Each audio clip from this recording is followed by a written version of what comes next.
everybody. This is the update video I mentioned I would do on this lifter bore issue I'm having with the small block build I'm doing. I had a problem where I couldn't get a certain number, 5 of the lifters to go into the bore. It just would not accept them all the way, with varying degrees of resistance and varying degrees of travel before they stopped. Some at the top, some halfway, some 3/4 of the way. They would just get stuck. And I have been pulling my hair out and getting kind of worried about, is there a problem with the block? Is there something I did? Didn't think it's anything I did because I didn't do anything. But I had to figure out a solution for this. And what I was on track to do was use a 2-stone brake cylinder hone. This was on reference from videos I saw on the internet and advice of the machine shop to kind of clear out a burr, take care of whatever, try to find whatever's in there stopping it and just kind of wipe it away. But I'm like, man, I don't want to use this hone because I'm afraid that it's going to increase the tolerance, the diameter of the lifter bore, even just a little bit. And without having measured, I don't want to throw them out of spec. So I was really reticent on using a hone or a dingle ball in there for fear of ruining the bore.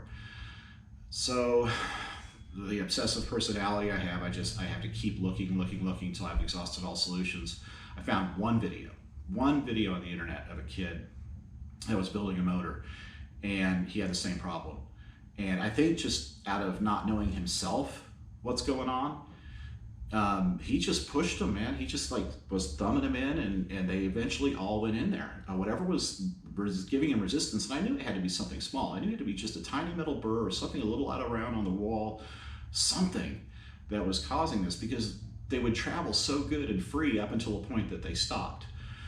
So I just got the courage up and I just pushed them in with varying degrees of pressure. I got them all to go all the way through the bore.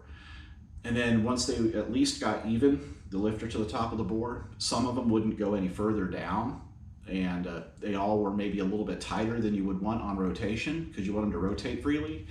So what I did is I would go to the point where I felt the resistance, and I used my needle nose, and I would just grab the lifter and start using it gently, rolling it back and forth with a little bit of down pressure. I got them all fixed. The 5 that I was having issues with feel exactly like the other 11. That felt fine when I first started test fitting these lifters. So I think this issue is solved without using the brake hone. May still use the hone just to give it one, just like start even with the hone all the way in the cylinder, give it one spin and a pull out to give it maybe just a little bit of crosshatch and get, if there is just the tiniest little thing. But I don't have, and I'm not in the worry mode where I'm going to have to keep moving it in and out and taking a risk of chipping the hone or increasing the bore of the cylinder. One little quick hit in and out of there, and there's not going to be any problem. So I'm going to go ahead and show you. I'll set the camera up on the motor and show you how they all feel and what I did to get them to go in.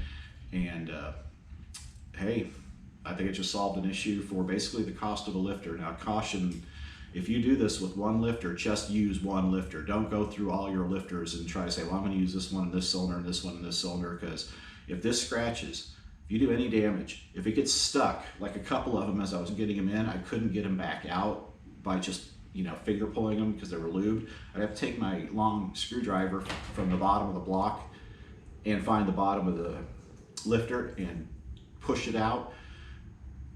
I'm not reusing this lifter. If this lifter catches any metal, or if you hit it at all, throw it away. Don't use it. Lifters are cheap, motors are expensive. This lifter online is $8.99. So that was a good investment for fixing the issue now, and insurance, not reusing it, I'll gladly spend $10. So let me set the camera up on the motor and I'll show you how that went. So the lifters in question that I was having trouble with were on cylinder 7, the exhaust and intake. Cylinder 5, I believe this is the, well, I don't know if it's the exhaust or intake. I can't tell till I get the head. And then here on the other side, cylinder 8, both exhaust and intake, and cylinder would be 6, whatever one this is.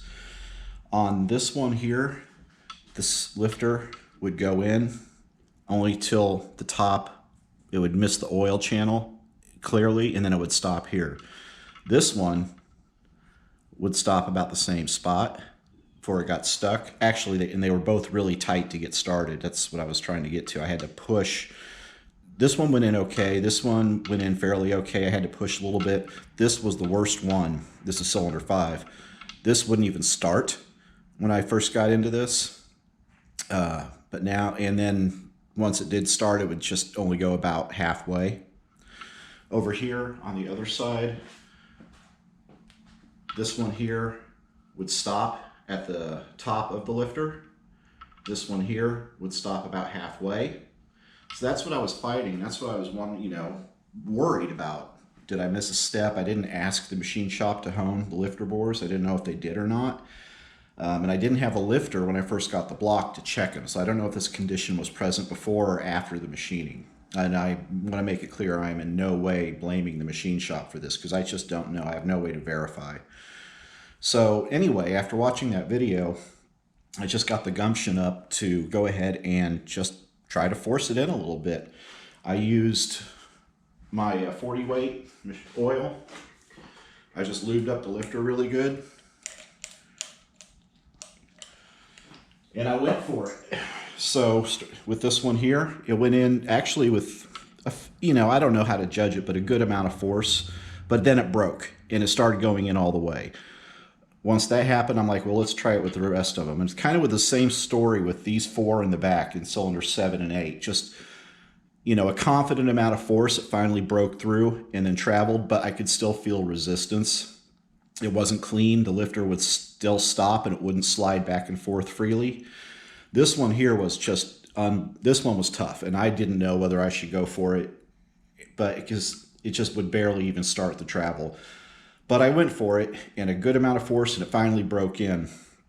And then I was able to get it through, and with still good tension, with excessive tension on it.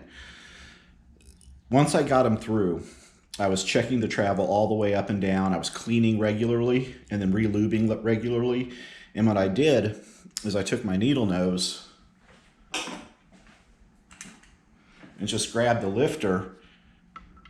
And as I started to feel resistance on it, of course now I can't do anything with my left hand, I would use it turning like this as a burnish. And whenever I found that spot, I would just stop there and I would just work it back and forth, clean it out.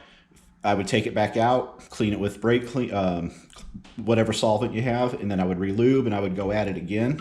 And I did that with all 5 of these, and I have got them to the point where they feel just like the other 11. They start just fine. They turn fine, nice and free. And then the real tell was, will they fall all the way through the bore? And they still got a little bit of resistance depending on how I kind of angle this one at the bottom, but it's fine. The real tell is, will they slide in and out freely through the bore? And they all do now. I rotated the block so that gravity was giving it a little bit of assistance. I didn't want them to drop them through the bore, obviously, into the engine. I wanted to see how they came out once I got them in. So I rolled the engine over so that there was an angle facing towards the center of the earth. With oil, I put them in and watched them.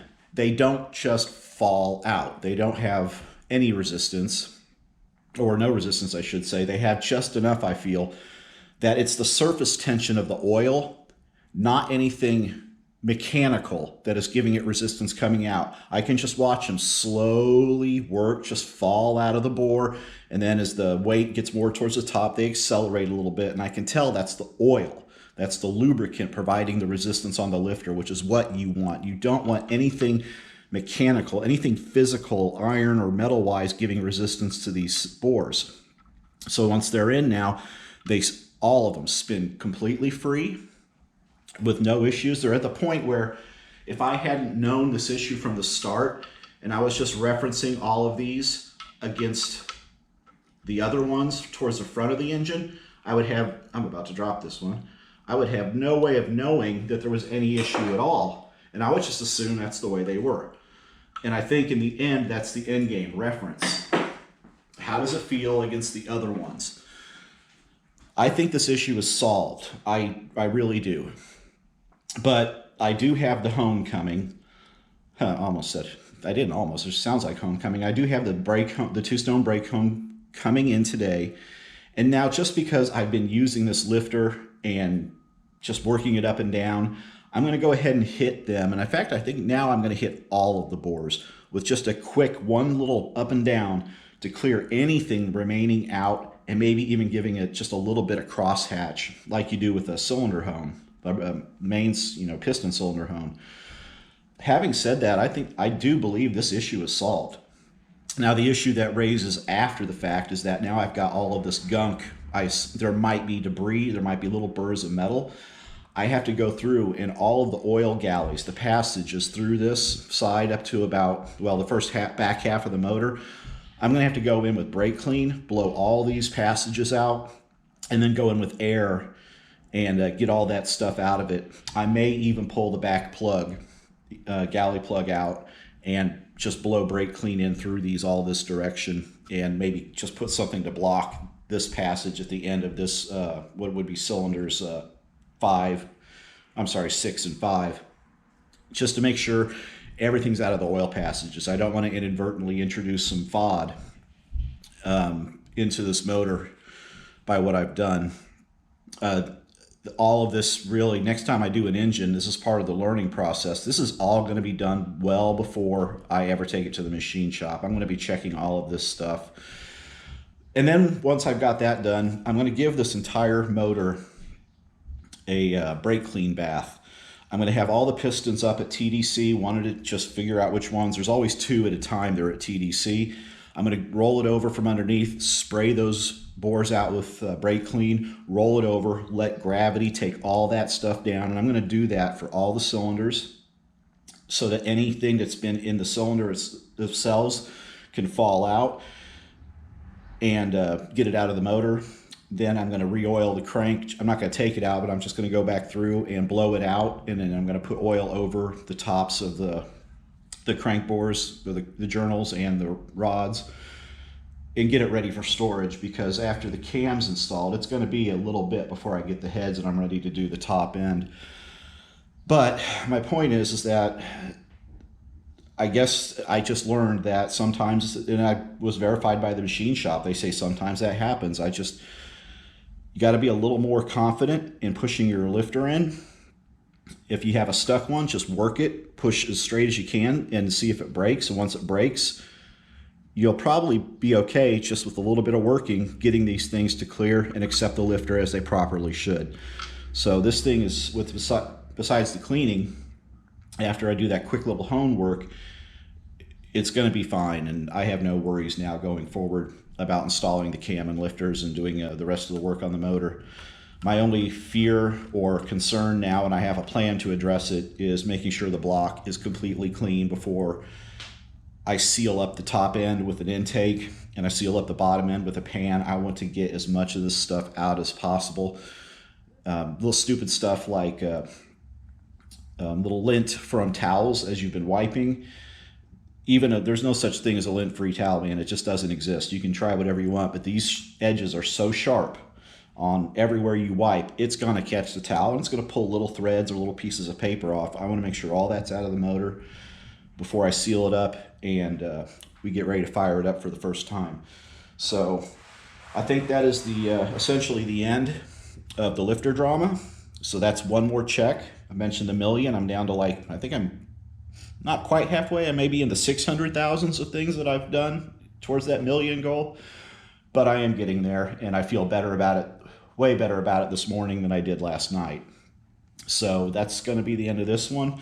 Again, thanks for following along. If you're learning and like it, if you get some enjoyment out of it, please like and subscribe and you'll be ready to receive notifications when the next one comes out. Thanks.